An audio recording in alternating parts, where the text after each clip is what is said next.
Cuando oyó que Jesús había llegado de Judea a Galilea, vino a él y le rogó que descendiese y sanase a su hijo, que estaba a punto de morir. Entonces Jesús le dijo: si no vieres las señales y prodigios, no creeréis. El oficial del rey le dijo: Señor, desciende antes que mi hijo muera. Jesús le dijo: ve, tu hijo vive. Y el hombre creyó a la palabra que Jesús le dijo y se fue. Cuando ya él descendía, sus siervos salieron a recibirle y le dieron nuevas diciendo: tu hijo vive. Entonces él les preguntó a qué hora había comenzado a estar mejor, y le dijeron: ayer a las 7 le dejó la fiebre. El padre entonces entendió que aquella era la hora en que Jesús le había dicho: tu hijo vive, y creyó él con toda su casa. Esta segunda señal hizo Jesús cuando fue de Judea a Galilea. Bueno, vamos a orar. Padre, te agradezco infinitamente. Dios nuestro, permítenos entrar en tu presencia. Bendícenos con tu palabra. Gracias, Dios nuestro, por el poder, Señor, que hay por medio de tu Espíritu Santo. Leíamos hace unos momentos que el Espíritu Santo vendría, tomaría de lo tuyo, tomaría de Cristo y lo daría a conocer. Gracias te damos, Padre. Y hoy te ruego que hoy tengamos este tiempo de comunión en tu palabra. Abre nuestra mente y que mi vida pueda ser un instrumento. Ciertamente mi vida no es, y yo mismo, un hombre perfecto, estoy lejos de serlo. Pero hoy, Señor, por causa de tus hijos y de tu pueblo, bendice, Señor, a ellos, Dios mío, por medio de escuchar tu palabra. Mi vida sea solamente un instrumento en tus manos. Es la petición que hago para que todos nosotros podamos ser edificados y bendecidos, y al escuchar tu voz creamos, seamos crédulos, mi Señor, te lo ruego en el nombre de Jesús. Amén. Bien, hermanos, siéntense. Como les dije, continuamos con la serie expositiva del Evangelio de Juan. Nos habíamos detenido por lo menos 3 predicaciones, o quizá 4, con los primeros versículos del capítulo 4, con la mujer samaritana. Recuerden que el Señor Jesucristo, en el capítulo 4:1, dice así: cuando pues el Señor entendió que los fariseos habían oído decir: Jesús hace y bautiza más discípulos que Juan. Y ahí dice entre paréntesis: aunque Jesús no bautizaba sino sus discípulos. Vean lo que dice: salió de Judea y se fue otra vez a Galilea. Y en ese trayecto es cuando él pasa, o le es necesario pasar por Samaria. Y en ese trayecto de Samaria, obviamente estuvo allí 2 días, que es donde empezamos otra vez en el capítulo número 4:43, donde dice 2 días después. Recuerden que los samaritanos creyeron en el testimonio de la mujer, pero a la vez también dicen que cuando escucharon al Señor Jesucristo, ellos también creyeron. Vean lo que dice en el versículo número 42: y decían a la mujer: ya no creemos solamente por tu dicho, porque nosotros mismos hemos oído y sabemos que verdaderamente este es el Salvador del mundo, el Cristo. 2 días después salió de allí. ¿De dónde? De Samaria, donde había estado con los samaritanos, y fue a Galilea, porque Jesús mismo dio testimonio de que el profeta no tiene honra en su propia tierra. El Señor Jesucristo, la mayor parte de su ministerio, cuando ustedes leen los 4 evangelios, sobre todo los 3 primeros, van a ver que su mayor tiempo de ministerio lo desarrolló en la región de Galilea. La región de Galilea es la región norte de Judea. Es donde estaba el lago de Genezaret, o el mar de Galilea también conocido. Es en Capernaum, es ahí en las ciudades donde el Señor Jesucristo estuvo haciendo muchos de sus milagros, muchas de sus enseñanzas, y en donde estamos viendo aquí en este pasaje que se está dirigiendo y está llegando a Galilea. Y algo que también tienen que saber es que Nazaret se encuentra en Galilea. ¿Saben que a Jesús se le decía Jesús de...? ¿Por qué? ¿Era su apellido? No. Se les designaba el nombre de donde eran ellos. Por eso Jesús creció en Nazaret, vivió en Nazaret, y es por eso que se le llama Jesús de Nazaret. Es como Pablo de Tarso. Pablo nació y creció en Tarso de Cilicia, y él es Pablo de Tarso. De tal manera que ahora ya saben por qué de repente ciertos personajes Se les dice el nombre y luego el lugar de donde son. Entonces, aquí este texto nos va a narrar cómo hay un hombre que es un noble o que es un oficial del rey. No aclara si es un extranjero, no sabemos, muy probablemente sea oficial del rey Herodes o posiblemente algún centurión romano. Pero la situación acá es que viene y le pide que su hijo sea sanado. Cuando ustedes ven este pasaje, aparentemente podrían notar, bueno, es un milagro más de Jesús. Inclusive al final del versículo 54 dice, esta segunda señal hizo Jesús cuando fue de Judea a Galilea. ¿Cuál fue la primera señal? Juan nos dice que fue cuando Jesús convirtió el agua en vino. Por ejemplo, acá en el versículo número 46 dice así, vino pues Jesús otra vez a Caná de Galilea, donde había convertido el agua en vino. ¿Se acuerdan de ese pasaje? Yo creo que es el más conocido por muchos, porque muchos dicen, mira, Jesús tomó vino, entonces yo también puedo tomar vino. Pero ese era otro tipo de vino, ¿verdad? No era el vino para embriagarse. Era un vino que sí era fermentado, evidentemente, pero no tenía la intención de embriagar o embrutecer a las personas. Entonces, pongamos atención, todo este pasaje, inclusive inmediatamente el 43, Jesús dice esto, porque Jesús mismo dio testimonio de que el profeta no tiene honra en su propia tierra. Hace unos, quizá como 15 días, 20 días, no, quizá más, como un mes, cuando anuncié que íbamos a tener el curso de cómo se formó la Biblia, no lo anuncié quizá con ustedes, sino que por parte de la librería. Y les puse ahí la publicidad, compra tu libro gratis, no, compra tu libro, perdón, y obtén un curso gratis de bibliología. Y bueno, de repente la gente pregunta, y casi siempre es algo así, ¿y quién lo va a dar? Porque la gente esperaría que viniera alguien de lejos, ¿no? Un extranjero. Y eso me pasó también cuando yo vendía pizzas, que había una persona en la parte de enfrente que empezó a vender crepas, y era una francesa. Pues todos vendían crepas, pero la francesa era la que vendía más. ¿Por qué? Porque era francesa. Casi por lo regular la gente se va más por alguien de fuera, por un extranjero. Con los futbolistas, ¿quiénes son los que son más cotizados en el ámbito deportivo del fútbol? Los extranjeros, ¿no? De tal manera que nuestra Liga Mexicana tiene alrededor de 8 o 9 extranjeros en un equipo que conforman 11 jugadores. Bueno, la cuestión acá es que eso está en la Biblia, evidentemente Jesús lo dice. Cuando vino a Galilea, el 44, cuando Jesús vio, porque Jesús mismo dio testimonio de que el profeta no tiene honra en su propia tierra. ¿O acaso no le escuchaba decir que un enemigo de un mexicano es otro mexicano? Que es como los cangrejos, ¿no? Que los bajan para que no salgan del balde. Son expresiones que de repente se escuchan, ¿no? Y que son verdaderos. Ciertamente, las personas de nuestra familia muchas veces pues no consideran que tengamos a lo mejor las capacidades. Por ejemplo, nos llegan a decir, no, yo no te conocía esa habilidad o esa virtud. Y tiene que ver con esto. Y en Jesús lo vamos a ver un poco más adelante, pero noten esto, Jesús viene a la región donde Él va a desarrollar la mayor cantidad de sus milagros, y a la vez es el lugar donde Él está diciendo y dando testimonio que un profeta no tiene honra en su propia tierra.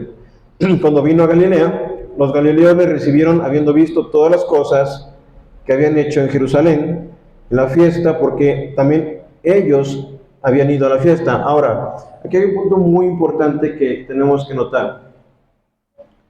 Jesús hizo muchos milagros, sanó enfermos, dio vista a los ciegos, levantó muertos, hizo caminar a los cojos.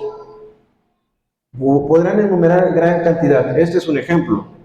Sin tener limitante la distancia, eran aproximadamente unos 35 kilómetros de distancia de donde estaba Jesús en ese momento en Caná hasta Capernaum, o creo que era Capernaum donde estaban, déjenme checar. La cuestión acá es que no hubo limitante, la distancia no fue limitante para que Jesús el Señor pudiese hacer algún milagro. Lo hizo en esta ocasión, lo hizo en otro pasaje que está en otros evangelios, cuando él sana al siervo de un centurión. No es el mismo pasaje. Algunos piensan que es el mismo, pero el punto que resalta aquí en este es la incredulidad tanto de los galileos como del mismo noble. En el otro pasaje, lo que Jesús se sorprende es por la fe de ese hombre. Pero, ¿por qué vemos esto? Miren, las señales, porque eso eran los milagros de Jesús, eran señales, eran formas en que la gente podía creer en el Señor. Pero los milagros no eran la finalidad última de Cristo. Porque quieren ir al capítulo número 2, regresar un poquito más atrás en Juan. Esto ya lo mencionamos, ya lo hablamos. En capítulo 2 de Juan, en versículo 23, dice así: estando en Jerusalén en la fiesta de la Pascua. Es exactamente la fiesta de la Pascua que está mencionando en el capítulo 4, donde estamos viendo que cuando él entró en Galilea, los galileos lo recibieron. ¿Por qué? Porque vieron los milagros que hizo y las señales que hizo en Jerusalén. Entonces, versículo 23 del capítulo 2 dice así: estando en Jerusalén, en la fiesta de la Pascua, muchos creyeron en su nombre, viendo las señales que él hacía.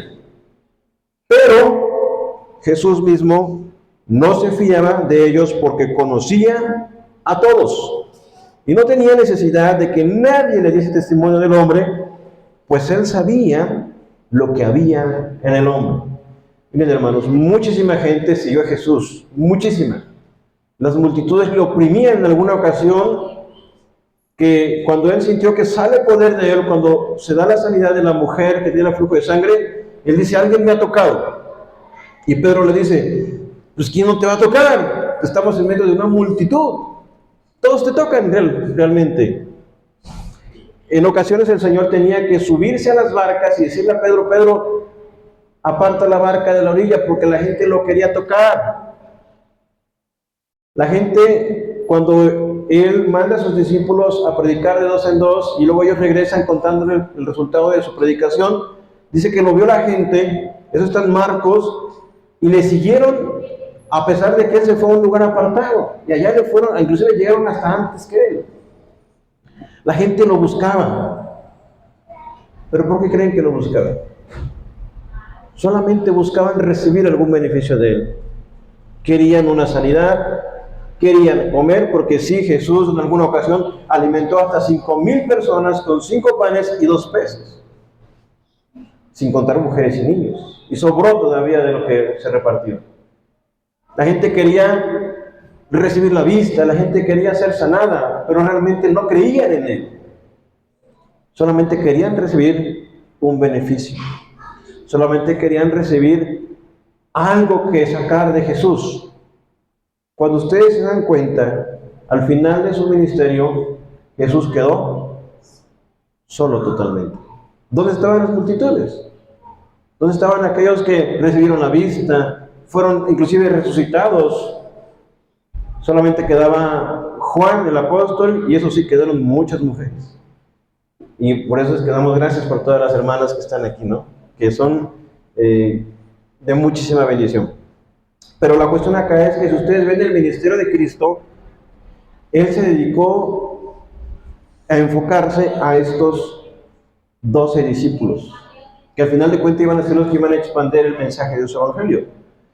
Porque las multitudes, dice aquí, que veían sus milagros, veían sus prodigios y le seguían, pero Jesús dice, no se confiaba de ellos, no se fiaba, porque sabían lo que había en el corazón de los hombres. Y claro, evidentemente, esto manifiesta otro atributo divino.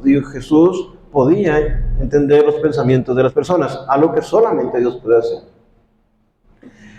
Regresando acá al texto que estamos viendo en Juan 4, ustedes se darán cuenta que unos pasajes atrás Jesús venía de realizar unos 2 días de predicación y la gente había creído. Los samaritanos le habían creído. Oigan, en el pasaje de la samaritana, ¿Jesús hizo algún milagro? Simplemente les habló la palabra. Noten lo que dice Juan 4, 42.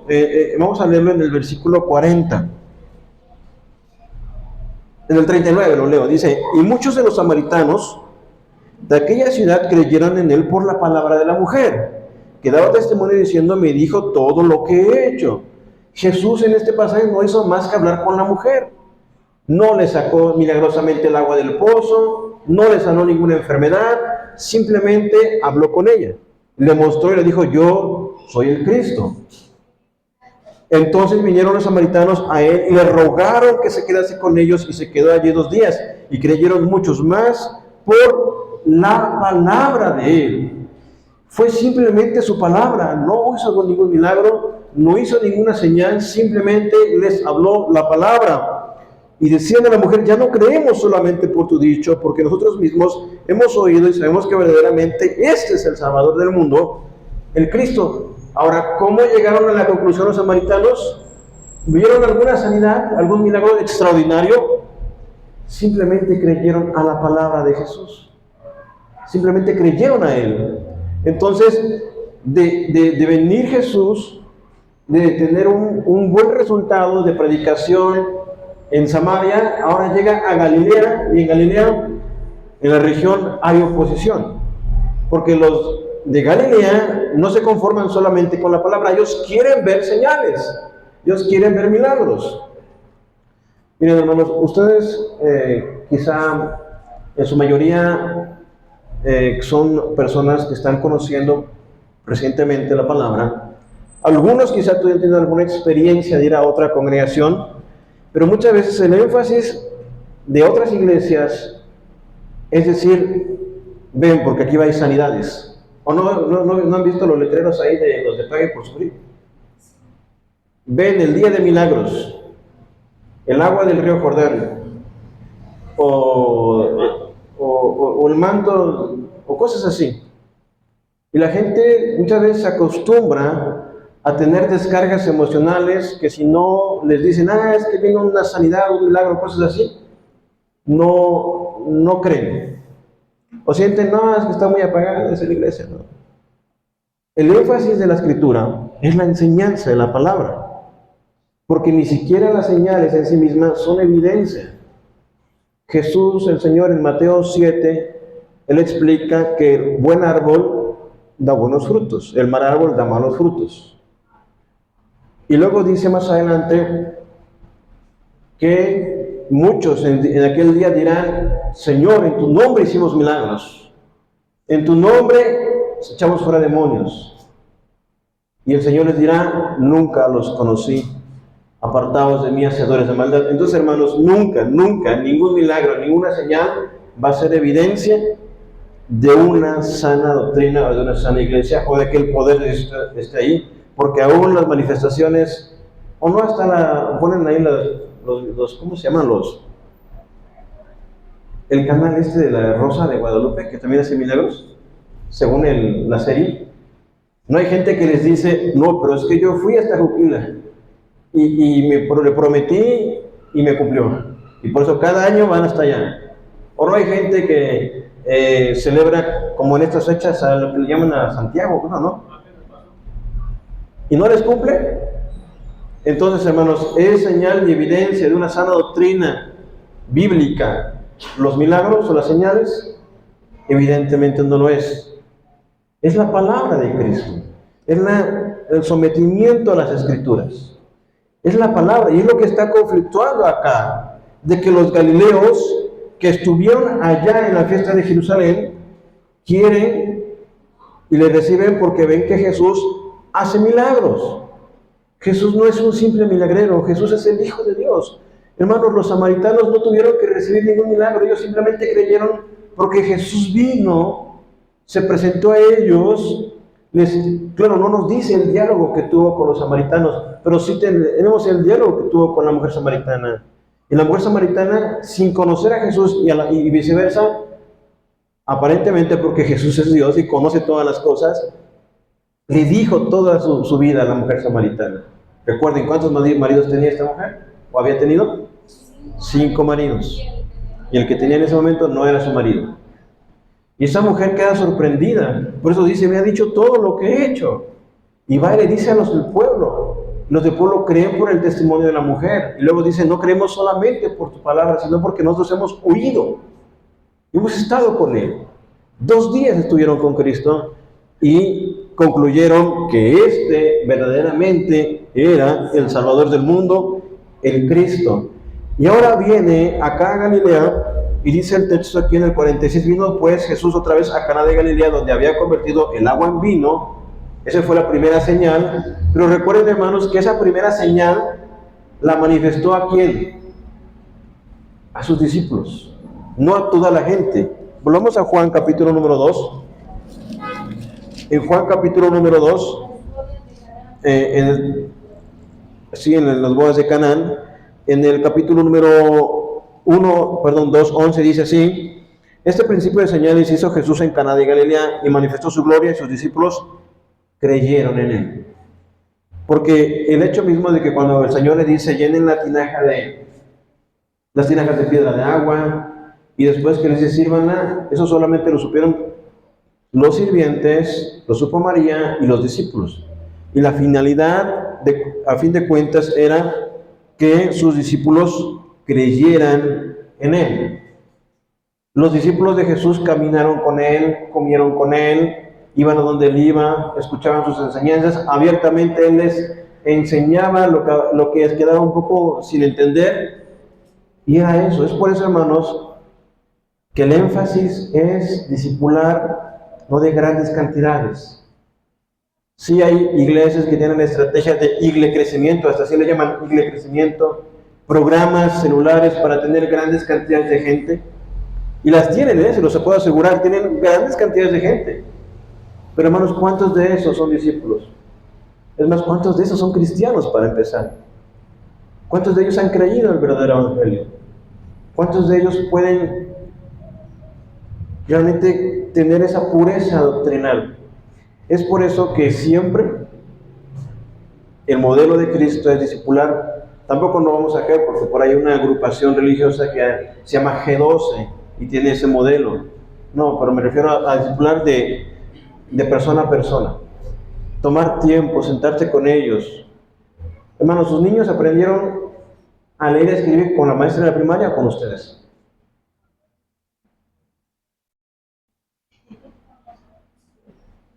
Yo tenía mi maestra, Paulita, ¿me acuerdo? Del primer año de primaria. Era muy buena, me enseñó muy bien. Las tablas de multiplicar, y me acuerdo mi prima Wendy, me tenía. No me dejaba salir a jugar hasta que me las aprendiera. Y ya yo estaba viendo al techo y a ver qué hacía, cómo se pasaba el tiempo, y hasta que me las aprendí. Sí, ambos, las maestras son de mucha bendición. Pero el tiempo invertido por los padres es fundamental. A lo que me refiero es eso. Es sentarte con las personas, escucharles, compartir con ellos, tener tiempo de comunión, y eso genera vínculos. La iglesia no, Cristo o el cristianismo no es una religión o una fe en la cual simplemente es de llaneros solitarios. No, yo creo a mi manera y yo solo con mi relación con Dios. No, la esencia misma es una comunidad de creyentes. Es una comunidad de creyentes que se ayudan, que caminan juntos, que se duelen de las dificultades y que se ayudan en los problemas y que atraviesan los momentos difíciles y que se gozan cuando hay cosas buenas, que luchan juntos. Es la esencia de la iglesia de Cristo y la esencia del cristianismo. Es el mandato del Señor: amar al Señor con toda nuestra mente, alma y corazón, y a tu prójimo como a ti mismo. Y eso se da en el contexto de una iglesia local. Entonces, hermanos, como ven acá, el Señor Jesucristo, la primera señal que manifestó de convertir agua en vino, la hizo en Caná de Galilea en el contexto de una boda, porque ya se había acabado el vino y la fiesta iba a ir al pique, al destrozo, porque se acababa una parte fundamental de la festividad, que era el vino, ciertamente, que provocaba gozo en los que celebraban las bodas. Ahora, ese primer milagro, primer señal, claro, hubo muchos más, pero aquí Juan nos está haciendo una lista, o está, digamos, de alguna manera, resaltando 7 señales. La primera de ellas, convertir el agua en vino. La segunda de ellas, la que estamos viendo acá, la sanidad del hijo de un noble. Más adelante vamos a ver que Jesús sana a un paralítico en el capítulo 5. En el capítulo 6, Jesús va a alimentar a una multitud de gente. En el capítulo 6 también, Jesús va a caminar sobre las aguas. En el capítulo número 9, el Señor va a sanar a un ciego de nacimiento. Y en el capítulo 7 va a resucitar a un muerto. El Evangelio de Juan es lo que resalta 7 señales, 7 milagros que tienen un propósito de llevarnos a nosotros como lectores a creer en Cristo. Los otros evangelios, Mateo, Marcos y Lucas, nos van a narrar todos los demás evangelios porque tienen un diseño distinto en cuanto a la estructura de sus autores, tanto Marcos, Lucas o Mateo. Pero Juan nos quiere resaltar estos milagros. Y lo que estamos viendo acá es que estos hombres galileos, como ya les mencioné, y a la vez el noble, dice aquí el versículo número 47, bueno, todavía el 46, y había en Capernaum un oficial del rey cuyo hijo estaba enfermo. Entonces el Señor Jesucristo estaba en Caná y el oficial o el noble estaba en Capernaum, como les dije, alrededor de unos 35 kilómetros de distancia. Entonces escuchó hablar que Jesús estaba en Galilea, la región, y en estas ciudades de Galilea, una Capernaum, la otra es Caná. Se traslada este hombre para ir por Jesús y decirle: oye, ven, sana a mi hijo. Es lo que dice en el 47, cuando oyó que Jesús había llegado de Judea a Galilea, vino a él y le rogó que descendiese y sanase a su hijo que estaba a punto de morir. Yo creo que cualquiera haría eso, no le rogaría. Si tú sabes que esa persona te puede ayudar, le ruegas, le pides, le imploras: oye, ven por favor. Y más porque sabía que Jesús tenía ese poder. Entonces Jesús le dijo: si no viereis señales y prodigios, no creeréis. Y otra vez es el punto. La gente buscaba a Jesús porque quería algo de él. Y claro, no es una petición egoísta pedir que Dios o Cristo sane a tu hijo. Pero el énfasis de este pasaje es ese: que muy probablemente el hombre quería llevarlo hasta allá porque quería que Jesús estuviera presente hasta allá. Pero miren lo que dice más adelante. Entonces el oficial del rey le dijo: Señor, desciende antes de que mi hijo muera. Jesús le dijo: ve, tu hijo vive. Entonces este hombre escucha esas palabras y dice aquí el pasaje que el hombre creyó a la palabra de Jesús, o que Jesús le dijo. Jesús le dice: ve, tu hijo vive. Él creyó y simplemente se fue. Y dice que cuando ya él descendía, sus siervos salieron a recibirle, le dieron nuevas diciendo: tu hijo vive. Y eso es muy importante. ¿Cómo resalta este pasaje? Tu hijo vive. ¿Qué aprendemos ahí? Jesús no tiene limitante de distancia para sanar. Él es Dios. Entonces él les preguntó a qué hora había comenzado a estar mejor, y le dijeron: ayer a las 7 le dejó la fiebre. En la hora séptima, alrededor de la 1 de la tarde, contando en nuestro horario, porque los judíos contaban la hora de forma distinta. Ellos empezaban su día a las 6 de la mañana, la hora primera, segunda, tercera, cuarta, la hora sexta, mediodía, la hora séptima, 1 de la tarde. Entonces a esa hora empezó a estar mejor, y fue que él concluyó que era la hora en que Jesús le había dicho: tu hijo vive. El padre entonces entendió que aquella era la hora en que Jesús le había dicho: tu hijo vive, y creyó él con toda su casa. Eso es muy importante, porque Jesús no tuvo que hacer un milagro extraordinario de llegar allí y tocar al muchacho o trasladarse en caravana. Él simplemente, ¿qué dijo? Tu hijo vive. O sea, creyó a la palabra de Jesús, que al final de cuentas es la intención de Cristo, que creamos a sus palabras. Y el Padre entonces entendió, ya lo leímos, dice más adelante, que él había creído con toda su casa. Toda la casa, toda su familia de este hombre creyó, sí, por una manifestación por un milagro, pero el noble lo creyó desde antes, creyó que por la palabra que le había dicho Jesús sanaría a su hijo. Ahora, yo quiero que notemos algo muy importante. Esta, dice al final del pasaje, esta es la segunda señal. Esta segunda señal hizo Jesús cuando fue de Judea a Galilea. Nosotros estamos muy acostumbrados, recuerden, la gente dice, y lo está en la Biblia, es que hasta que no vea pruebas, no voy a creerlo. Les quiero pedir que por favor vayan a Marcos. Marcos capítulo número 6. Ahí en Marcos hay algo muy importante que tengo que compartirles y que vamos a considerar. Que la incredulidad es algo grave, es un problema severo, porque a veces nos cuesta creer, queremos evidencias. Y créanme que en el cristianismo y en la fe no hacen falta las evidencias, es decir, a lo que me refiero, existen, hay evidencias de la fe. Claro, los milagros es imposible que se puedan comprobar, son milagros, es la esencia de un milagro. Un milagro es algo sorprendente que ocurre simplemente sin entendimiento y de forma inmediata.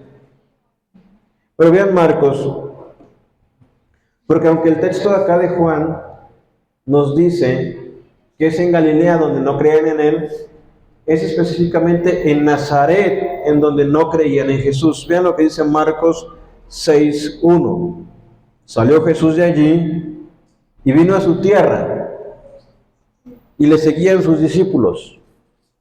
Y llegando el día de reposo, recuerden es el día sábado, comenzó a enseñar en la sinagoga y muchos oyéndole se admiraban y decían: ¿de dónde tiene estas cosas? ¿Y qué sabiduría es esta que les daba? ¿Y estos milagros que por sus manos son hechos? ¿No es este el hijo del carpintero? Hijo de María, hermano de Jacobo, de José, de Judas y de Simón. ¿No están también aquí con nosotros sus hermanas? Y se escandalizaban de él.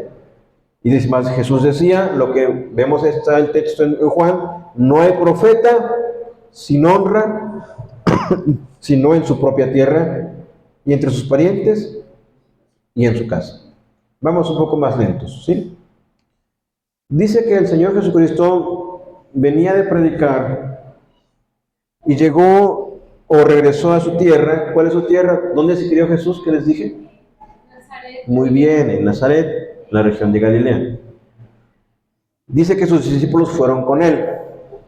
Dice que llegó el día de reposo. Recuerden, los judíos se reunían los días de reposo, que viene siendo el equivalente para nuestro día sábado. Ellos no contaban los días, lunes, martes, porque eso no existía.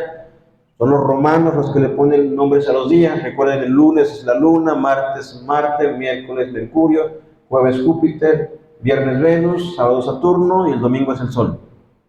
Eso lo pusieron los romanos. Los judíos le decían el primer día, segundo día, séptimo día, hasta llegar al séptimo día.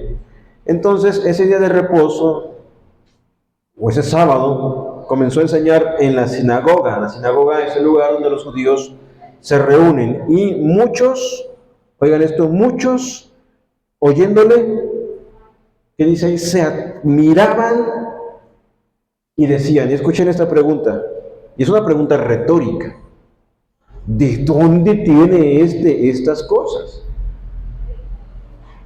¿Y qué sabiduría es esta que les da y estos milagros que por sus manos son hechos? Nazaret era un pueblo aproximadamente como de 500 personas, no era muy, muy grande. Era un lugar bastante pequeño y con una población muy pequeña. Y era evidente que la gente se preguntaba, porque Jesús, aunque nació en Belén, al poco tiempo se trasladó a Nazaret. Y en Nazaret es donde él crece. Así que las personas probablemente que estaban escuchando allí, pues eran sus vecinos. Y conocían a Jesús, sabían cómo creció, sabían, y muy probablemente Jesús les había hecho algún trabajo manual, porque Jesús era carpintero. Recuerden que Jesús inicia su ministerio a los 30 años, así que de los primeros años de su vida hasta esa edad, el Señor vivió como un hombre normal. Y eso les caía de raro. ¿Cómo este hombre tiene esta sabiduría si es mi vecino? Cuando yo supe que fue a la escuela o fue al seminario teológico? ¿Cómo es que ahora es un rabino?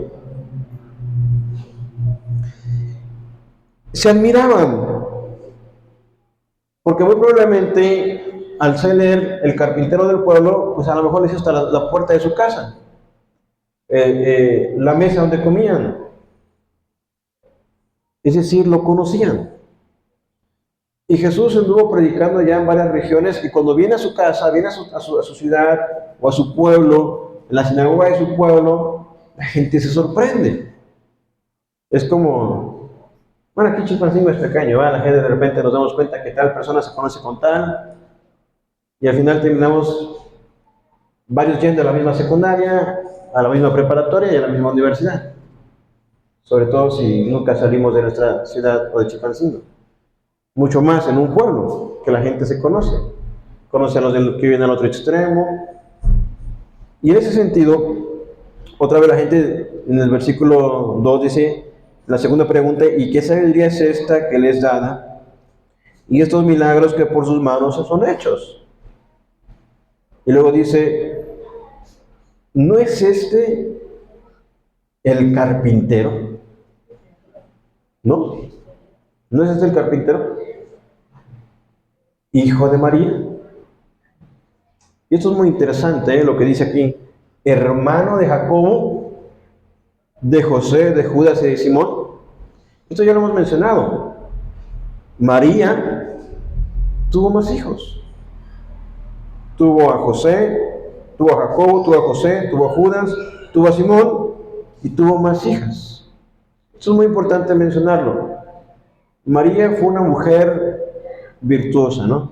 Bienaventurada, como dice la Biblia. Y el término de que fuese virgen era de que ella nunca había tenido un encuentro sexual con ningún hombre. Bien, vamos acá a Mateo capítulo número 1 para poder ver ese punto y no quede ningún cabo suelto, porque es un tema, claro, no es el tema, pero tenemos que abordarlo. Mateo capítulo número 1. En el capítulo número 18, versículo número 18, dice así: el nacimiento de Jesucristo fue así, estando desposada María, su madre, con José, antes que se juntasen, se halló que había concebido del Espíritu Santo. Vamos más lento. Dice, el nacimiento de Jesucristo fue así, estando desposada María, estando comprometida. Cuando ustedes se comprometieron, pusieron una fecha y esperan que vamos a casarnos y en 5 meses o en 1 año hacemos la boda. Mientras tanto estamos en un periodo de compromiso. Entonces, claro, hoy la gente lo hace diferente, ¿verdad? Se junta o como quiere, pero lo tradicional es así. Y en la época de Jesús y en la época bíblica era así. Primeramente entraban en un periodo de compromiso, de acuerdo. Vamos a casarnos, y se les llamaba ese el tiempo del desposorio. No estaban casados, pero estaban comprometidos. Y aquí está la evidencia. Estando desposada María, su madre, con José, antes que se juntasen. No vivían juntos, cada quien en su casa, pero ya estaban comprometidos, muy probablemente ya con una fecha para el casorio. Pero resultó que en ese proceso, de ese tiempo de compromiso, pues María estaba embarazada. Claro, era producto del Espíritu Santo. Dice el 19, José su marido, como era justo y no quería infamarla, quiso dejarla secretamente. Porque si él se quejaba, que a lo mejor él podría haber sentido su derecho, pues obviamente a María la iban a matar, la iban a apedrear. Así que él simplemente quería dejarla irse. Y pensando él en esto, y aquí un ángel del Señor le apareció en sueños y le dijo, José, hijo de David, no temas recibir a María tu mujer, porque lo que en ella es engendrado del Espíritu Santo es. Y dará a luz un hijo y llamará su nombre Jesús, porque él salvará al pueblo de sus pecados. Todo esto aconteció para que se cumpliese lo dicho por el Señor por medio del profeta, cuando dijo, he aquí una virgen concebirá y dará a luz un hijo y llamará su nombre Emmanuel, que traducido es Dios con nosotros. Ese es el pasaje de Isaías 7:14. Y despertando José del sueño, hizo como el ángel del Señor le había mandado, y recibió a su mujer. Ese versículo último es clave. Pero no la conoció hasta que dio a luz a su hijo primogénito y le puso por nombre Jesús. Pero no la conoció. Aquí la palabra conocer no es simplemente, conozco a tal persona. La palabra conocer denota evidentemente intimidad sexual. En el pasaje de Génesis 4, dice que Adán conoció a su mujer y tuvieron un hijo. ¿Que nada más la embarazó con tomarle la mano? No, evidentemente denota un encuentro de intimidad sexual marital. Y lo que estamos viendo acá es que el pasaje nos está diciendo que José no tuvo intimidad sexual con su propia esposa, que evidentemente dentro de un matrimonio es algo lícito, hasta que dio a luz a su hijo primogénito. Evidentemente, en el tiempo del embarazo no hizo nada de eso. Pero esa palabra hasta, a ver, cuando ustedes se buscan un estacionamiento y ven unos anuncios que de aquí a acá es para de combis. ¿Hasta dónde se van a estacionar? A partir de acá. Entonces, evidentemente, José, y eso no es pecado. No es pecado que María estuviera con su esposo. Era algo totalmente ilícito. Ahora imagínense, José y María se casan y él acepta llevar, digamos, esa parte de responsabilidad. Claro, Dios me dijo, el ángel también, vemos acá el pasaje. Pero José se va a quedar así, pues, toda su vida de matrimonio. Es algo lícito la relación sexual dentro del matrimonio. Toda vida sexual dentro del matrimonio es gloriosa. Inclusive la Biblia misma manda que el hombre y la mujer cumplan con el deber conyugal. Todo dentro del matrimonio. Hebreos habla acerca de que hermoso es el hecho sin mancilla, pero los adúlteros y fornicarios juzgará a Dios. Entonces, en cuanto a la sexualidad, todo es lícito y permitido en el contexto del matrimonio. Pero el punto acá es que José no conoció hasta que dio su luz a su hijo. Oigan esto. ¿Qué quiere decir primogénito? Primero. ¿Y qué quiere decir unigénito? Entonces tendría que haber dicho hasta que dio a luz a su hijo unigénito. Pero está hablando del primogénito, del primero. Entonces, este es el testimonio de Mateo. Mateo 13 también, 53, dice lo mismo que Marcos en cuanto a esto, a esta lista de hermanos. ¿No es este el carpintero, hijo de María, hermano de Jacobo, de José, de Judas y de Simón? Eso quiere decir que en un pueblo, como era Nazaret, la gente conoce a los hermanos de cada quien. Allá en el pueblo donde vive mi suegra, conocen todos a su hermana de ella. Inclusive, referencia del pueblo, casa de la señora Sara. Y no hay pierde. La gente llega ahí y ya saben ubicarse. ¿Por qué? Porque la gente conoce a los vecinos, conoces a los hermanos de las personas. Y el texto nos está mencionando que Jacobo, que José, que Judas y que Simón son los nombres de los hermanos de Jesús. Hijos de María, hijos de José, hijos de un matrimonio totalmente ilícito delante del Señor. Y se escandalizaban de él. ¿Por qué? Porque vean lo que dice, no están también con nosotros sus hermanas. Entonces tuvo más de una hermana, no fue la única. Para que confirmen esto, vamos a un poco más atrás, en Marcos 3. Marcos 3.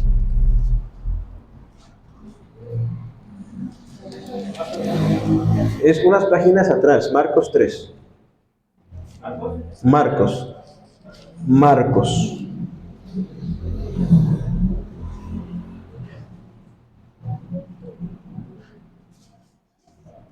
Marcos.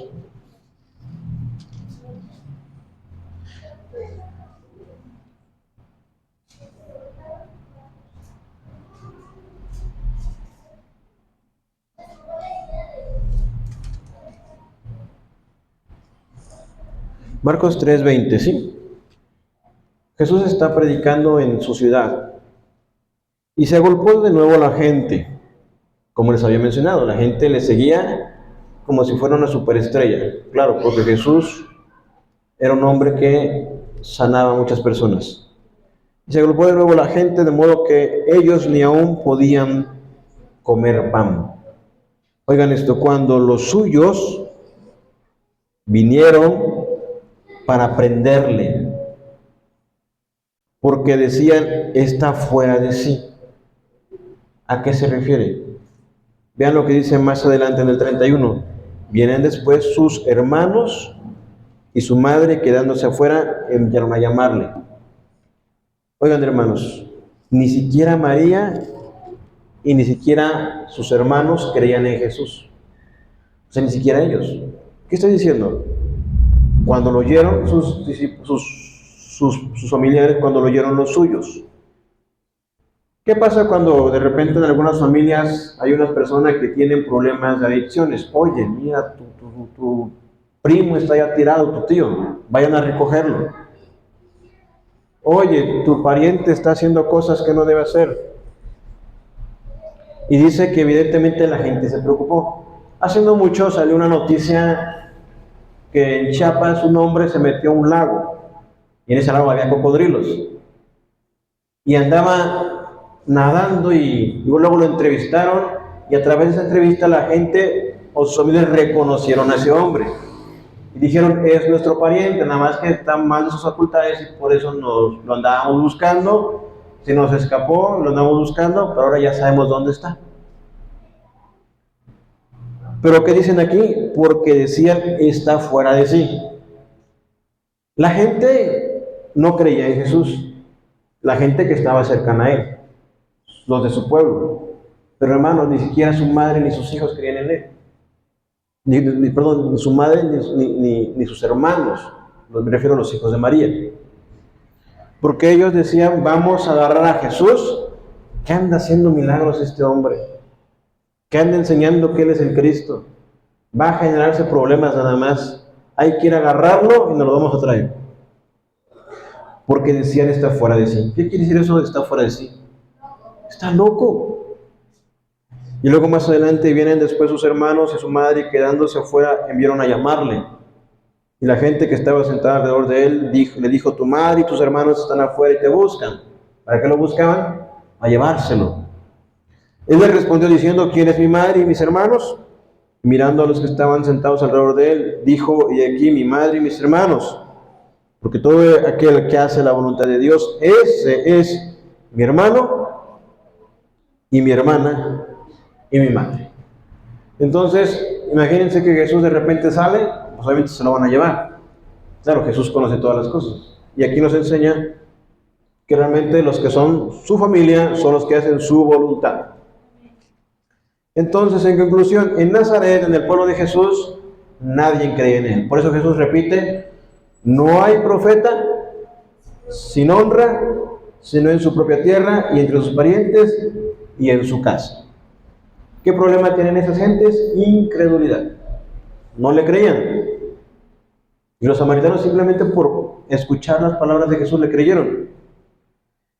Entonces miren lo que dice más adelante, y no pudo hacer allí, versículo número 5, otra vez volvemos a Marcos 6:5, Marcos 6:5, y no pudo hacer allí ningún milagro, salvo que sanó a unos pocos enfermos poniendo sobre ellos las manos. Ahora, no quiere decir que el poder de Cristo se activaba con la fe de las personas. No, Jesús tiene poder para todas las cosas. Jesús es Dios. Simplemente la gente no creía, no tenía fe. Y no tenía sentido alguno hacer milagros ahí, porque los milagros solamente generan euforia y expectación. Ahí mismo donde están en Marcos, un poco más atrás, vayan al capítulo número 1. Vayan al capítulo número 1, en Marcos 14. Si ustedes quieren leer, yo siempre les recomiendo lean, cuando van a empezar a leer la Biblia, lean Marcos y leanlo completo, evidentemente, porque Marcos lleva una secuencia así lineal. Marcos 1:14 dice que después de que Juan fue encarcelado, Jesús vino a Galilea predicando el evangelio del reino. El mensaje de Cristo era: el tiempo se ha cumplido, el reino de Dios se ha acercado, arrepentidos y creed el evangelio. En eso consiste el evangelio. Ahora, en el versículo 21, Jesús entra en una sinagoga en la ciudad de Capernaum. Jesús no era de Capernaum. Capernaum sí está en la región de Galilea, pero no lo conocían prácticamente Jesús ahí. Entonces él entra, enseña, y la gente se admiraba de su doctrina, porque les enseñaba como quien tiene autoridad y no como los escribas. Hermanos, la gente de Capernaum que no conoce a Jesús, Jesús se para y predica y se admiran no de que es el hijo del carpintero, se admiran de que tiene una doctrina y que habla con autoridad, porque su mente no les está cuestionando: ay, el carpintero, ay, el hermano de Jacobo, el hijo de María. No, están escuchando a Jesús atentamente, porque muchas veces las personas se predisponen que si la gente que les va a enseñar en su pueblo no le van a poner atención. ¿Qué me va a enseñar ese si es mi vecino? Si fue conmigo al mismo salón. Pero bueno, bien, esto lo que quiero enseñarles o quiero mostrarles. La cuestión acá es que ahí Jesús entra y hace un milagro, es decir, reprende un demonio y sale de un hombre que tenía este espíritu inmundo. Versículo 29, después de que Jesús sale de la sinagoga, vino a la casa de Simón y Andrés con Jacobo y Juan. Allí conoció a la suegra de Pedro. La suegra de Pedro estaba enferma, tenía fiebre. Jesús se acerca a ella, le toma la mano, entonces ella sana inmediatamente y ella empieza a servirles. Entonces dice el versículo 32, cuando llegó la noche, luego que el sol se puso, le trajeron todos los que tenían enfermedades y a los endemoniados, y toda la ciudad se agolpó a la puerta y sanó a muchos que estaban enfermos de diversas enfermedades y echó fuera muchos demonios. No dejaban hablar a los demonios porque le conocían. Ese es el día de Jesús. Si ustedes quieren conocer qué hizo Jesús en un día, es esto. Jesús entró el sábado temprano, enseñó en la sinagoga. Sale de la sinagoga, va a la casa de Pedro, probablemente a comer, y allí se encuentra que la suegra de Pedro está enferma, la sana. Se acaba el día. Recuerden, si el día judío empezaba a las 6 de la mañana, terminaba a las 6 de la tarde. 6 de la tarde, pasando esa hora, ya era otro día. Sí, ya era otro día. Entonces, cuando se cae la noche, llegando 6 de la tarde, o la hora doceava, simplemente ya es otro día. Y entonces por eso la gente se dejó venir. Porque recuerden que el día sábado los judíos no hacen nada. Es día de reposo, y mucho más en esta época, que eran bastante extremos, ¿no? Y entonces, cuando cae la noche, se dejan venir la gente, se agolpó, dice aquí el versículo 33, y allí Jesús sanó a muchos, echó fuera demonios. Ahora, en algún momento de la noche, Jesús despidió a la gente, y Jesús se fue a dormir, porque el siguiente versículo dice: levantándose muy de mañana, siendo aún muy oscuro, salió y se fue a un lugar desierto y allí oraba. Jesús se levantó tempranito, no hizo ruido y se fue a orar, muy probablemente, no sé, al monte. Y dice, y le buscó Simón y los que con él estaban, y hallándole dijeron: todos te buscan, porque evidentemente si la gente durante la noche, que no alcanza a sanar a todos, se fueron y dijeron: mañana tempranito vamos a estar ahí. Pero como Jesús salió más temprano, no lo encontraron, así que los discípulos desesperados: ¿dónde está Jesús? Que lo andan buscando, que quieren que lo sanen a este de la lepra, aquel de la ceguera. Y vean lo que dice aquí. Y hallándole le dijeron: todos te buscan. Él les dijo: vamos pues a sanar a todos sus enfermos. Así dice. Vamos a los lugares vecinos para que predique también. Hermanos, ¿cuál era el ministerio de Jesús? ¿Cuál era el énfasis de Jesús? Predicar. Predicar. No necesitamos hacer faramayas, hermanos, ni días de sanidades, ni días de milagros. Simplemente tenemos que predicar. Predicar nada más. hacer lo que Jesús hacía, enseñar la palabra, sentarnos con las personas y tener tiempo de compartir, tiempo de leer la Biblia, leer la palabra. Hermanos, el Evangelio no es, ven, Dios te va a sanar, Dios te va a prosperar, Dios te va a bendecir. ¿Qué necesitas? ¿Quieres un novio? ¿Quieres una casa? Eso no es el Evangelio. El Evangelio de Cristo era el mensaje de Él. El tiempo se ha cumplido, el reino de los cielos se ha acercado, arrepentidos y creed al Evangelio. Así que este mensaje de Cristo era prioridad, comunicarlo. Los señales no eran la finalidad. Los milagros o las señales eran eso, solamente un apoyo para que la gente pudiera creer en cierta manera, pero a la vez vimos que Jesús no se confiaba en esa gente porque Jesús conocía el corazón de los hombres y que la prioridad era predicar la palabra. Jesús también sanaba muchas veces por compasión, tenía misericordia de ellos. Si él podía hacerlo, lo hacía, evidentemente, él sanaba. Pero no era esa su prioridad. Entonces, hermanos, Marcos 6, donde estábamos hace rato, dice así, en el versículo número 6, y estaba asombrado. Jesús estaba asombrado. Solamente hay dos momentos en los que la Biblia dice que Jesús se asombró por algo. Uno, se asombró por la fe del centurión, que no había hallado tanta fe en todo Israel. Y se asombró por esto, por la incredulidad de ellos. Tan duros de corazón eran esas gentes. Hermanos, a veces queremos cosas extraordinarias, queremos ver cosas maravillosas, queremos ver milagros sorprendentes. Los discípulos, los fariseos les decían, ¿qué señal nos muestras de que tú eres el Cristo? Y Jesús les dijo, destruiré ese templo y en 3 días lo levantaré. Claro, le está hablando de su cuerpo. En 3 días murió y en 3 días resucitó. Pero la gente estaba asombrada, hermanos, por la incredulidad de ellos. Vamos aquí a ver a Juan, regresando otra vez a Juan.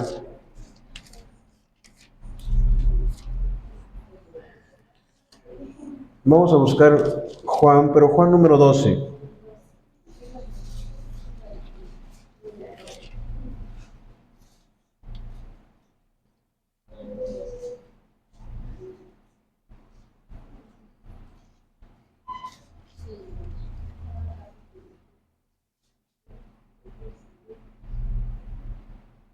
A ver.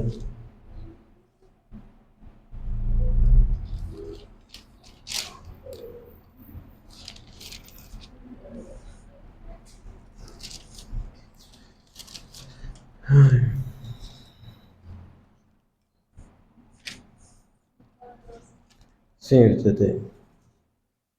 en San Juan,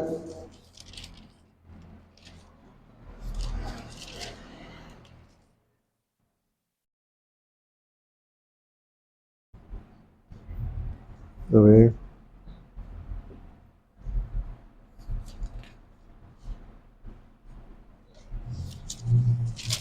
se me perdió esta frase, pero aquí lo...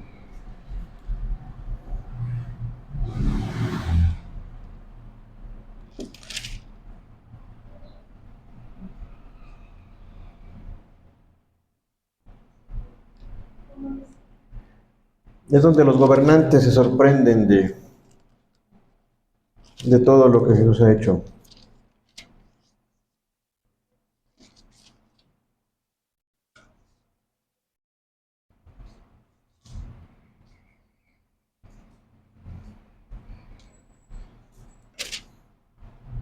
Bueno, pero la cuestión acá, si quieres leer 12:42, Sí. ¿cómo dice? ¿Quieres leerlo? Con todo eso, aún de los gobernantes, muchos creyeron en él, pero a causa de los fariseos no lo confesaban para no ser expulsados de la sinagoga. ¿Pero es Juan 12 o qué es? Juan 12, 40. ¿Saben por qué no lo encontraba? Porque estaban Marcos. Muy bien. Digo, pero sí, yo sé que están. Bueno, Juan 12:42. Con razón, bueno, que lo voy a encontrar. Juan 12:42 dice, con todo eso, Aún de los gobernantes, Pero ve más arriba, dice estas cosas en el 37, perdón. Bueno, por parte del 36. Estas cosas habló Jesús y se fue y se ocultó de ellos, pero a pesar de que había hecho tantas señales delante de ellos, no creían en él. Para que se cumpliese la palabra del profeta Isaías que dijo: Señor, ¿quién ha creído a nuestro anuncio? ¿Y a quién se ha revelado el brazo del Señor?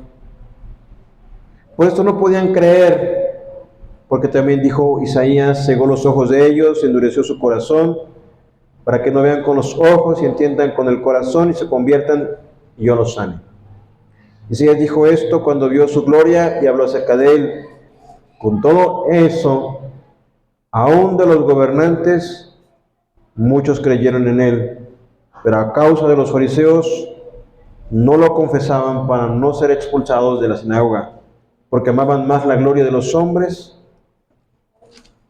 que la gloria de Dios.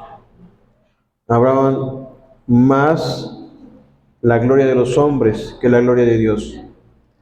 Entonces esto es algo muy interesante, porque aquí está mostrando que realmente no es porque no crean a la evidencia o no crean a las palabras, simplemente decir no creer, porque tienen otra prioridad. La gente cree en los extraterrestres, cree en los fantasmas, cree en un montón de cosas, pero no quieren creer la Biblia. La nada evidentemente no produce nada. Creen que por un azar del destino y simplemente por un accidente cósmico, pues nosotros existimos aquí. Eso no es posible, ni biológica ni genéticamente. Es algo bastante complejo el cuerpo humano, el sistema humano. Es algo maravilloso a nivel celular y molecular o microscópico, los seres microscópicos. Entonces eso no es simplemente que mi producto de millones de años. Inclusive no hay lugar a eso. Necesitaríamos más fe para creer que la nada produjo algo, que creer que hubo un Dios creador. Ahora, hermanos, es importante entender esto. ¿Quieren ir a Hebreos 11? Hebreos 11. Porque este problema de incredulidad no es en base a que no crean en las evidencias. Si ustedes quieren saber qué es la fe, vamos a ver Hebreos 11. Y Hebreos 11 nos da la definición de la fe. Es pues la fe, la certeza de lo que se espera, la convicción de lo que no se ve, porque por ella alcanzaron buen testimonio los antiguos. Por la fe entendemos haber sido constituido el universo por la palabra de Dios, de modo que lo que se ve fue hecho de lo que no se veía. Claro, iba a mostrarnos una lista enorme de hombres: Abraham, Isaac, Jacob, bueno, empezando desde Abel, Enoc, Noé, David, José, Jefté, que a final de cuentas Dios les prometió algo. Y dicen que algunos no recibieron lo prometido, pero lo creyeron. Entonces la fe, si ustedes quieren, a veces no podemos definir qué es la fe. Otra forma de mostrar lo que es fe es creer, es confiar. Creer, confiar son verbos, ¿no? Fe a veces no lo entendemos. Bueno, ¿qué es la fe? ¿Cómo es la fe? La fe es la certeza de lo que se espera, la convicción de lo que no se ve. Cuando este hombre escuchó, el hombre del noble, tu hijo vive, decidió simplemente creerle. Después, al día siguiente que llega a casa, confirma. Tu hijo vive, le dijeron ahí los sirvientes. Y entonces él creyó. Y no creyó solamente él, creyó toda su casa. Entonces, hermanos, dice la palabra de Dios que la fe viene por el oír, y el oír la palabra de Dios. Y lo que nosotros necesitamos es esto, es la palabra de Cristo, es la palabra del Señor. Que si Dios sana, gracias a Dios, Dios lo puede hacer. Veía al hermano Jaime ayer y dice: hermano, fuimos a predicar y estamos compartiendo una persona que tenía algo de cáncer, me dijo algo así, una enfermedad. Y bueno, ya sus estudios dicen que ya no tiene nada, uno Dios lo puede hacer, ¿eh? Yo no me cierro que no tiene que ser así. Dios lo puede hacer, pues es Dios, Él pues puede hacer todas las cosas. Pero esa persona ya no va. Es lo que muy bien le dice, ¿no? A veces las personas simplemente buscan un beneficio, solo buscan la bendición, pero no les interesa la persona o el ser quien bendice. Y lo que hemos estado estudiando es que nosotros necesitamos buscar o anhelar el corazón del Señor, agradarle a Él, amarle a Él, vivir de ser nutridos de Él. Porque Él, ¿qué dijo mi esposa hace rato? Si Cristo, ¿cómo? Si probaste todo, ¿cómo va? Entonces Cristo no falla. Yo como esposo, mi esposa como esposa, padres, hijos, todos fallamos, de alguna u otra manera. Pero Cristo no nos va a fallar. Él es fiel, Él es verdadero, Él es Emmanuel, es Dios con nosotros. Él es nuestra esperanza de gloria. Es pues la certeza de lo que se espera, la convicción de lo que no se ve. Es por eso que nuestra fe se basa en un Dios que no es palpable ni físico, pero creemos a su palabra. Y su palabra nos llama a creer. Y estos hombres alcanzaron buen testimonio porque simplemente creyeron al Señor. Cuando estamos estudiando Génesis, Dios le dice a Abraham: vete de tu tierra, vete de tu parentela, vete de la casa de tu padre, vete a la tierra que te mostraré. Y Abraham simplemente salió. Por eso es que es el padre de la fe. Creyó, esperanza contra esperanza, que Dios le daría un hijo, y un hombre casi como muerto, que es lo que dice acá más adelante, en el capítulo 11:8, dice: por la fe Abraham, siendo llamado, obedeció para salir del lugar que había de recibir como herencia, y salió sin saber a dónde iba. Por la fe habitó como extranjero en la tierra prometida, como en tierra ajena, morando en tiendas con Isaac y Jacob, coherederos de la misma promesa, porque esperaba la ciudad que tiene fundamentos, cuyo arquitecto y constructor es Dios. La promesa que Dios le dio a Abraham no era esa Canaán que estaba ahí, no era la tierra en sí mismo. Claro, a postre ellos, sus descendientes de Abraham, vinieron a poseer la tierra, pero Abraham no lo vio, él lo creyó simplemente. Él tuvo la fe, porque pasaron 430 años hasta que ellos vinieron y fueron sacados de Egipto, 40 años más después que anduvieron vagando en el desierto, hasta que Dios les dio la tierra prometida. Y claro, no fuera más así como que ahí está, ¿no? Vayan y conquístenla. Y vemos esto, hermanos, que Abraham lo creyó, casi como 500 o más de 500 años antes lo creyó. Y por eso dice que él esperaba la ciudad que tiene fundamentos, cuyo arquitecto y constructor es Dios. Por la fe también la misma Sara, siendo estéril, recibió fuerzas para concebir y dio a luz aún fuera de tiempo de la edad, porque creyó que era fiel quien lo había prometido, por lo cual también de uno, y ese ya casi muerto, salieron como las estrellas del cielo, en multitud y como la arena innumerable que está a la orilla del mar. Conforme a la fe murieron todos estos sin haber recibido lo prometido, sino mirándolo de lejos y creyéndolo y saludándolo y confesando que eran extranjeros y peregrinos sobre la tierra. Porque los que esto dicen claramente dan a entender que buscan una patria. Pues si hubiesen estado pensando en aquella de donde salieron, ciertamente tenían tiempo de volver. Pero anhelaban una mejor, esto es celestial, por lo cual Dios no se avergüenza de llamarse Dios de ellos, porque les ha preparado una ciudad. Entonces la fe, y créeme, algo muy importante, la fe no es una predisposición a creer. La fe es un don de Dios, es un regalo de Dios, es un fruto del Espíritu. Simplemente es exponernos a la palabra, sumergirnos en las Escrituras, involucrarnos en las cosas del Señor, tener tiempo de meditación. Ustedes conocen que muchos pueden pensar, porque de repente vamos a algún lugar a compartir y bueno, mire, tengo este problema, pero ¿qué vamos a hacer? Bueno, vamos a orar, muy importante, y va a leer la Biblia. Y a veces la gente me dice, pero de leer la Biblia, ¿qué va a pasar?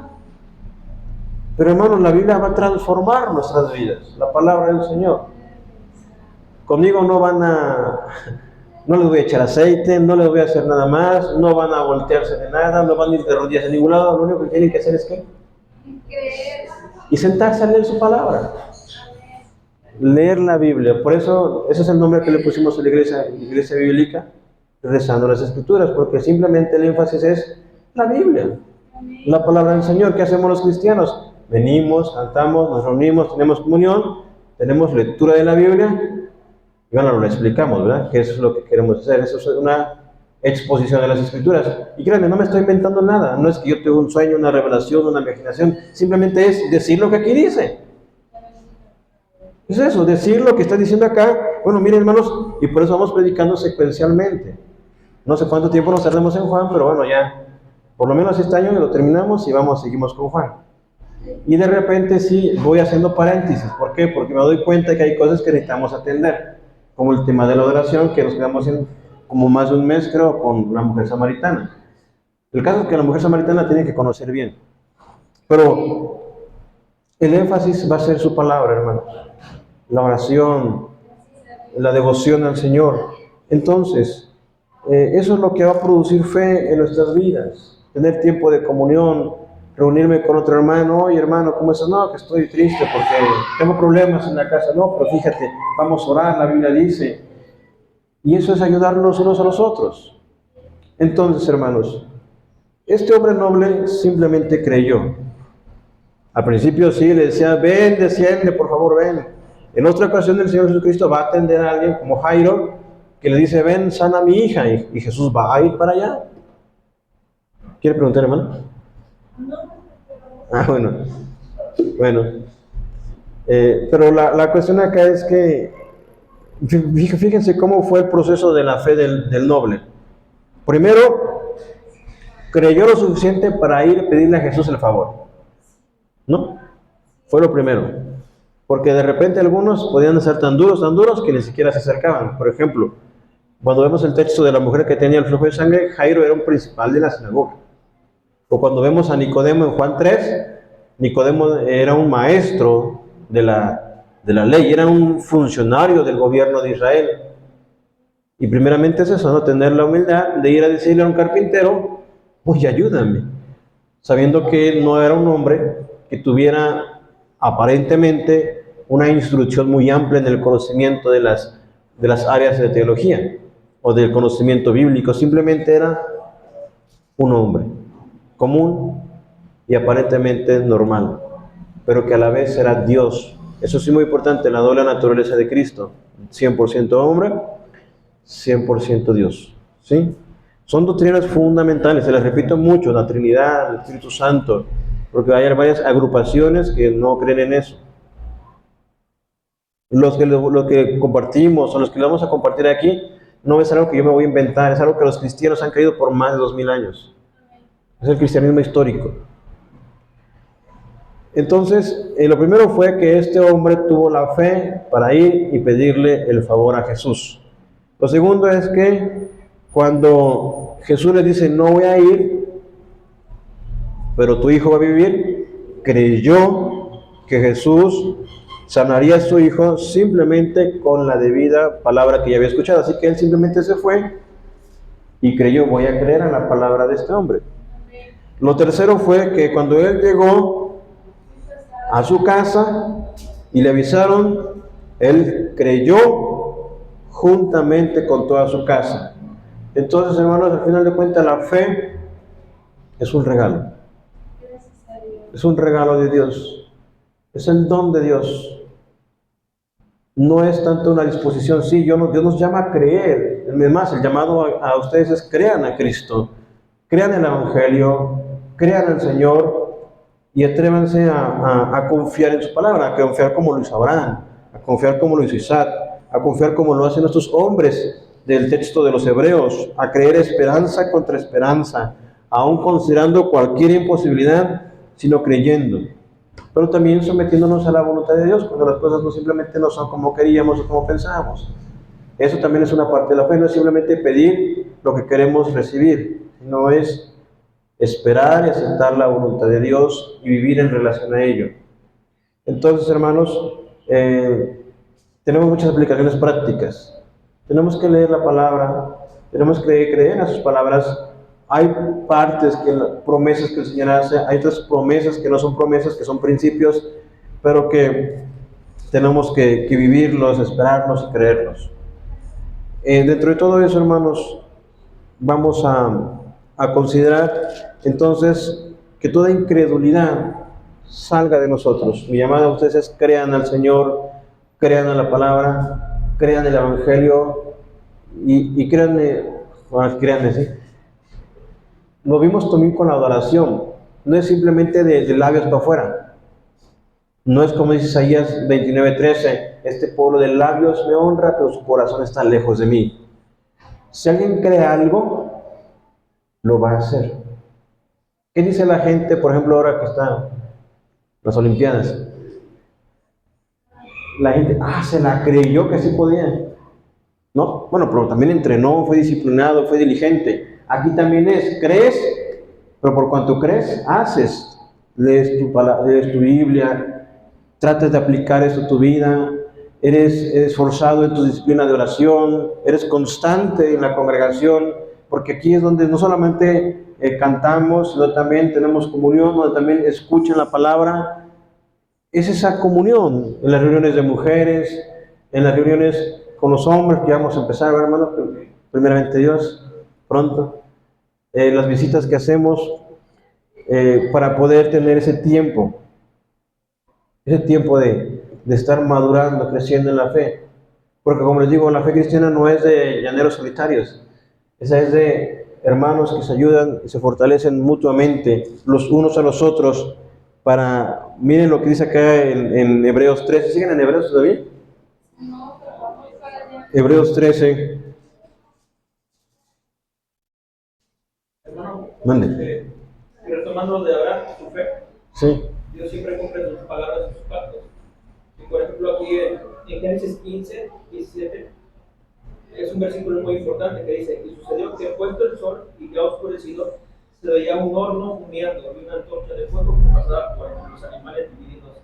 En aquel día hizo un pacto con Abraham, diciendo: a tu descendencia daré esta tierra, desde el río Egipto hasta el río Grande, el río Éufrates. Sí, Dios le da ciertamente los límites a Abraham, y sí, Dios poseyó la tierra Dios entregó a Israel, a sus descendientes, la tierra de Canaán. Entonces en Hebreos 13 van a encontrar ustedes los deberes cristianos.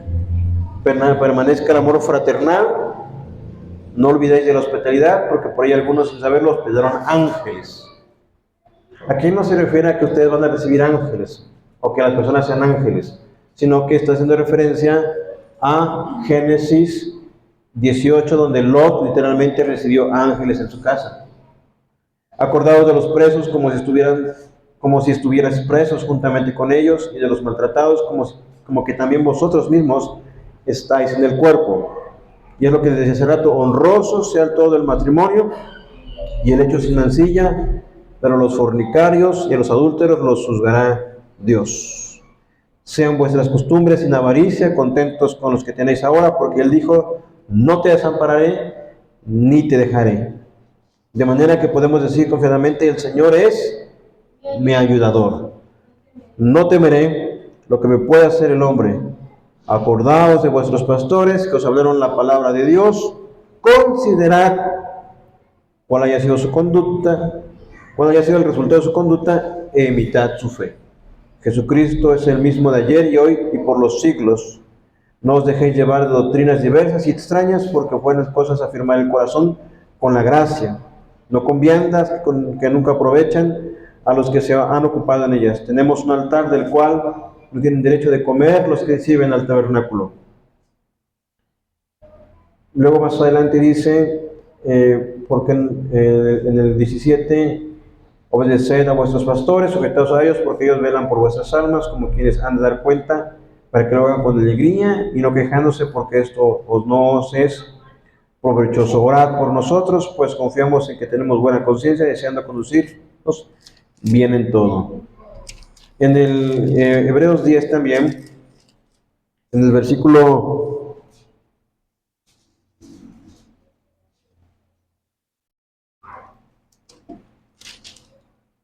Hebreos 10, Hebreos 10, 23. Mantengámonos firmes sin fluctuar la profesión de nuestra esperanza, porque fiel es el que prometió. Y considerémonos unos a otros para estimularnos en amor y en las buenas obras. Entonces, estimularnos es como decirle al que está aturado con el hombro: oye, no te duermas, ¿verdad?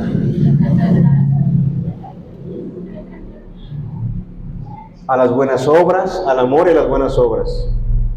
No dejando de congregarnos, como algunos tienen por costumbre, sino exhortándonos, y tanto más cuanto veis que aquel día se acerca. Así que no nos salgamos del redil, no porque, digamos, ya les he dicho, el pastor aquí es Cristo, claro, tiene una responsabilidad, pero aquí lo acabamos de leer: sujetaos a vuestros pastores, imitad su fe y considerad cuál haya sido el resultado de su conducta. Pero evidentemente no es, si ustedes ven ahí, no es que estén cegados, así, no es que es el ungido del Señor, no. Hay que juzgar con justo juicio, ¿sí? Entonces, hermanos, lo que nos enseña el noble y Cristo en ese pasaje es que creamos y no seamos incrédulos. No nos basamos en las señales, sino que creamos a su palabra, que es suficiente. Amén. Vamos a orar entonces. Bueno, Padre bendito, te doy gracias por esta tarde. Te ruego porque tu palabra infunda fe en nosotros. Sé que en el proceso, mi Señor, de tu ministerio, muchos no creyeron. ¿Cuánto más nos espera a nosotros también rechazo muchas veces? Sé que muchas veces predicamos a varias personas, no siempre aceptan tu palabra, pero si te lo hicieron a ti, ¿qué nos espera a nosotros, como mencionaba? Pero gracias te doy, Padre mío. Hoy te ruego que cada uno de los que estamos aquí podamos venir en esa fe, en esa convicción, en esa seguridad, Padre mío, de poder poner toda nuestra esperanza en ti. Cada uno de nosotros luchamos, batallamos con situaciones adversas, pero mi Dios, tú eres nuestra esperanza, tú eres nuestro alto refugio, y como vimos en este pasaje, fiel es Dios. Y confiamos en tus palabras, en tus promesas, y permite que cada uno de nosotros podamos refugiarnos en ello, y que todos nosotros entremos en esa convicción, Dios mío, de hacer tu voluntad, de predicar tu palabra, de anunciar tu evangelio. Por favor, edifica esta congregación, que todos los que lleguen y vengan con esa misma visión, con ese mismo sentir, con ese mismo corazón, de poder centrar su vida en base a la palabra, Señor. Padre mío, muchas gracias. Y hoy te agradezco, Señor, de tal manera que creo en tu palabra y creo en tu evangelio y creo en el Espíritu Santo, el cual vivifica nuestras mentes, nos transforma y nos da identidad, Dios mío, para ser llamados hijos de Dios. Gracias, Padre mío, en el nombre de Cristo, nuestro Salvador. Amén. Y amén. Hermana Caro.